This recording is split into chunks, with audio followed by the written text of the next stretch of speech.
Vanessa Charbonneau, bonjour. Bonjour. La région des Pays de la Loire a fait le choix d'adopter une stratégie européenne assez forte. Sur la période actuelle, la collectivité régionale gère un fonds quand même assez important de fonds européens.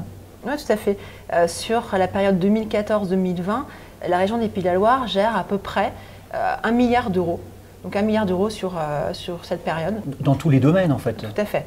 Donc ce sont des fonds qui visent à la fois, qui interviennent sur le champ de l'innovation, sur le champ social, sur le champ de l'insertion, la formation, mais également qui interviennent au bénéfice des agriculteurs, au bénéfice des pêcheurs. Donc une diversité, un panel d'interventions qui est extrêmement large. À l'occasion de la venue du commissaire européen au budget, vous avez transmis un message important sur la gestion de ces fonds qui doit rester, d'après vous, à la région.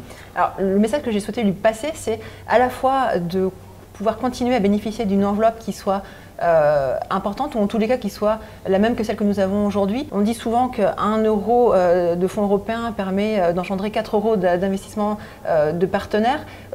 Donc c'est intéressant pour, encore une fois, le développement de notre région. Mais j'ai également demandé à ce que la région puisse continuer à être autorité de gestion, donc à pouvoir gérer ces fonds, parce que nous considérons qu'en proximité, il est plus facile de pouvoir répondre aux besoins du territoire, identifier ces besoins et ensuite répondre à ces acteurs. D'accord.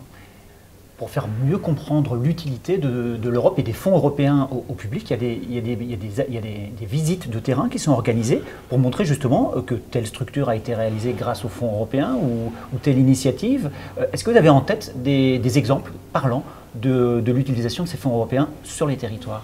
Je pense alors à une chose que nous ne sommes pas allés visiter en propre, mais qui parle peut-être à nos concitoyens, qui est le développement du très haut débit sur l'ensemble des territoires, qui permettra aux départements, parce que ce sont souvent eux qui pilotent, de permettre l'accès de chacun des Ligériens au très haut débit dans un plus court terme que ce qui était prévu, donc des enveloppes de quelques millions d'euros auxquels nous ajoutons également des crédits régionaux. Merci Vanessa Charbonneau. Merci.